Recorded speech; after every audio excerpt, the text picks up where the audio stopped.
All right, here we are. Burnout recovery for working moms. How to reclaim your energy without quitting absolutely everything. So if you're running on empty, snapping at your kids, and secretly dreaming about running away to a cabin in the woods, you're not alone. Burnout isn't failure, it's a red flag. And today I'm going to show you how to stop the spiral before it gets worse and how you can get your spark back even with 1 million things on your plate. So I'm Hannah Kitt, and I coach working moms who are done feeling like they have to carry it all without help. If you're new here, hit subscribe because every week I'm dropping real strategies to help you thrive, not just survive in this crazy, beautiful life. Today's video is about real, doable burnout recovery. No spa weekends required, although we do love those. The first thing we want to do is recognize the real signs of burnout. It's not just being tired. Emotional exhaustion, cynicism, feeling like nothing you do matters. Physical symptoms, headaches, insomnia, chronic sickness, and constant overwhelm even after resting.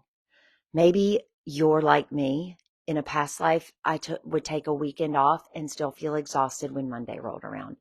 That's burnout. That's not laziness. The second thing, why most working moms burn out, and it's not why it's your fault. Unrealistic expectations at work and at home. Society rewards this super mom culture, and it's truly unattainable.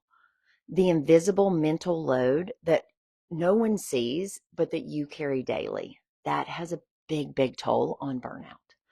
And it's not because you're doing something wrong. It's because you're doing everything.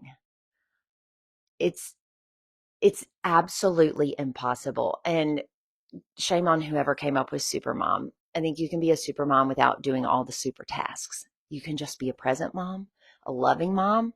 That redefine your definition of supermom. That's probably where we should start.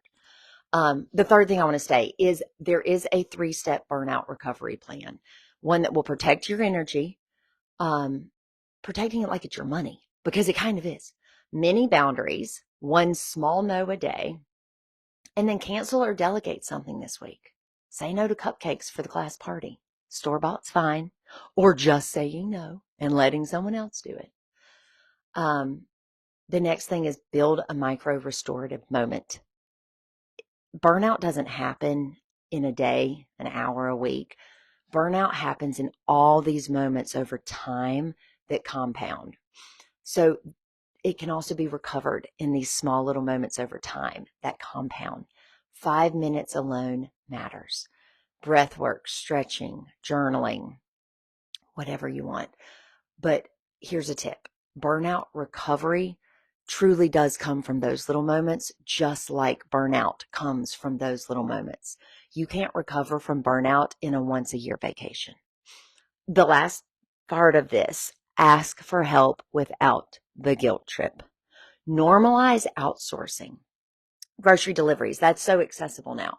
Cleaning help, carpool. I know some of these cost money, and there's a lot of good we can do with money. One of the best one of the best things I've ever spent money on was adding pay to our sitters' weekly schedule to wash, fold, and put away all of our laundry. There are services that do that if you no longer have a sitter on your payroll, but getting laundry off of my plate was one of the most freeing things I could have possibly done, because the cleanliness of my house and obviously the cleanliness of my clothes matters. The next thing is share the mental load. Don't ask for help. Ask for help with exact clarity in what you need. So here's some action steps. I know this is really quick, but it's because you're busy. You're not broken. Burnout happens because you're carrying too much without enough support. I say it again and again. But now you have a very simple map, and you can start making very small shifts that will ripple into big change. Remember, tiny steps are still steps forward. So if this info hits home, make sure you like and subscribe, because this is actually a 2-part series about burnout. But like, subscribe, comment. And in the comments below, I want you to tell me one small thing that you can take off your plate this week. I read every comment, and I'd love to support you in doing that. Also, there's a link in my comments to a free burnout checklist. It's a PDF. It's a one-sheeter. So I know so many of you are taking the few small moments you have in your day and you chose to watch this. I greatly appreciate that, which is why it's so quick and why I want to give you a free handout checklist so that you can actually start. Downloading that checklist could be the first step to you navigating yourself away from burnout. You've got this, mama. You are not the only one that's out there trying to keep all of the plates from falling to the ground.